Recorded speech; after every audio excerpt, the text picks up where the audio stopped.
Global travel.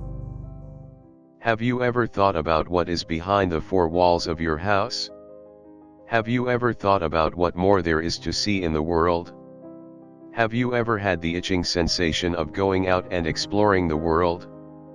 Have you ever heard of the one and only Roman bath? No, if not, you're in for a treat.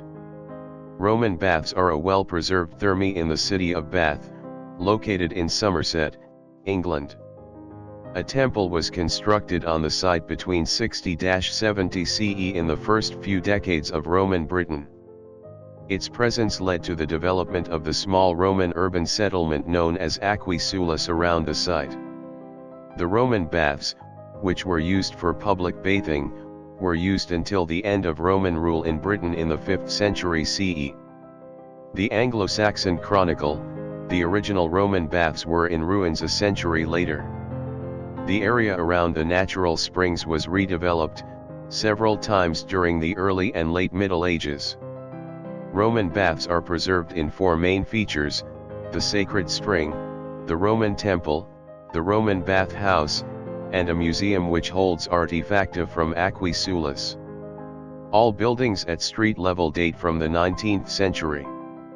It is a major tourist attraction in the UK, and together with the Grand Pump Room, receives more than 1.3 million visitors annually. Visitors can tour the baths and museum but cannot enter the water. The water which bubbles up from the ground at Bath falls as rain on the nearby Mendip Hills.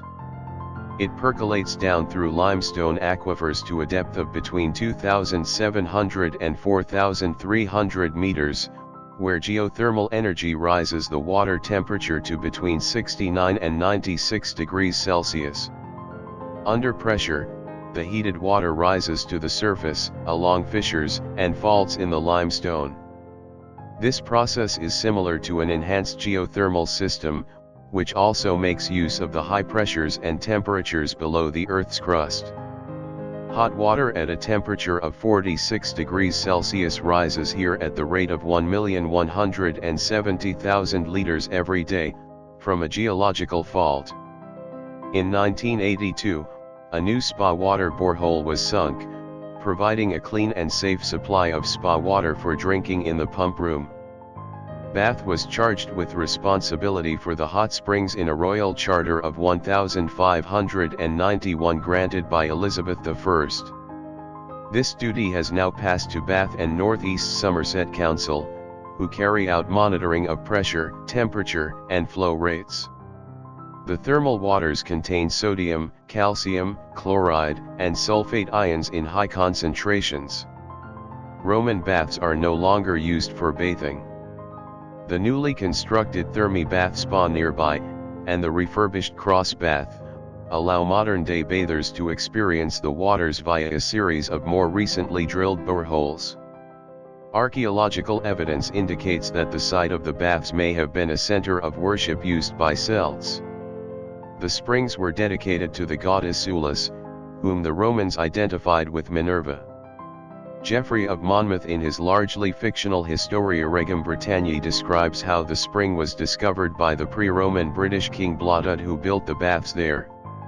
Early in the 18th century, Geoffrey's obscure legend was given great prominence as a royal endorsement of the water's qualities, with the embellishment that the spring had cured Blodud and his herd of pigs of leprosy through wallowing in the warm mud.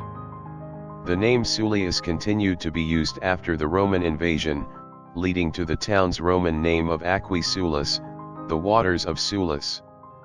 The temple was constructed in 60 to 70 CE and the bathing complex was gradually built up over the next 300 years. During the Roman occupation of Britain, and possibly on the instructions of Emperor Claudius, engineers drove oak piles to provide a stable foundation into the mud, and surrounded the spring with an irregular stone chamber, lined with lead. In the 2nd century, it was enclosed within a wooden barrel vaulted building, and included the caldarium, hot bath, tepidarium, lukewarm bath, and frigidarium, cold bath. After the Roman withdrawal from Britain in the first decade of the 5th century, These fell into disrepair and were eventually lost due to silting up and flooding. The Anglo-Saxon Chronicle suggests the original Roman baths were destroyed in the 6th century. About 130 curse tablets have been found. Many of the curses are related to thefts of clothes, whilst the victim was bathing. The baths have been modified on several occasions, including the 12th century, when John of Tours built a curative bath over the King's Spring Reservoir, and the 16th century, when the city corporation built a new bath, Queen's Bath, to the south of the spring. The spring is now housed in 18th century buildings, designed by architects John Wood, the elder, and John Wood, the younger, father and son. Visitors drank the waters in the Grand Pump Room, a neoclassical salon which remains in use, both for taking the waters and for social functions. Victorian expansion of the baths complex followed the neoclassical tradition established by the Woods. In 1810, the hot springs failed and William Smith opened up the hot bath spring to the bottom, where he found that the spring had not failed, but had flowed into a new channel. Smith restored the water to its original course. The visitor entrance is via an 1897 concert hall by J. M. Britton. It is an eastward continuation of the Grand Pump Room, with a glass-domed center, and single-story radiused corner. The Grand Pump Room was begun in 1789, by Thomas Baldwin. He resigned in 1791, and John Palmer continued the scheme through to completion in 1799. The elevation onto Abbey Churchyard has a centerpiece of 4 engaged Corinthian columns with entablatures and pediment. It has been designated by Historic England as a Grade 1 listed building. The north colonnade was also designed by Thomas Baldwin. The south colonnade is similar, but had an upper floor added in the late 19th century. The museum and Queen's Bath, including the bridge spanning York Street to the City Laundry, were by Charles Edward Davis in 1889.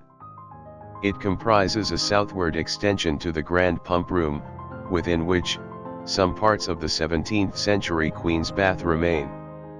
The museum houses artifacts from the Roman period including objects that were thrown into the sacred spring, presumably as offerings to the goddess.